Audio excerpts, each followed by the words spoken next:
Okay, so we've cut some of the greens off. Put the greens over here. I've got a little bucket and a little baby. Little bucket for storage. We're going after those right there.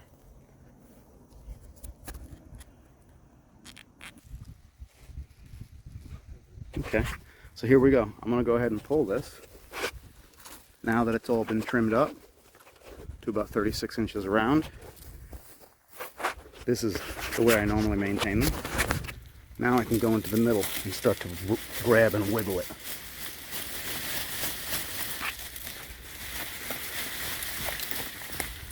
You can see them all coming out. There they are hanging on there. Here, you want to give it a shot? So here y'all can see that I pulled them out, and here they are growing on the bottom.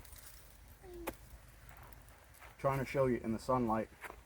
I normally pick when there's a little cloud cover, but I had a good opportunity to have a buddy come by and help out with this little girl. We're really happy about that. And were it not for that effort, y'all wouldn't get to see this. Anybody have a problem with a perfect sweet potato? Not me. Absolutely gorgeous. And this thing is going to be ready for Thanksgiving festivities. It'll get cured in the big black trailer for about 48 hours. I think I may have mentioned this before, but I can't say it enough times. Curing actually helps it to develop a tougher skin on it, and it locks in the moisture as opposed to letting it just dehydrate. Nobody likes these things dehydrated.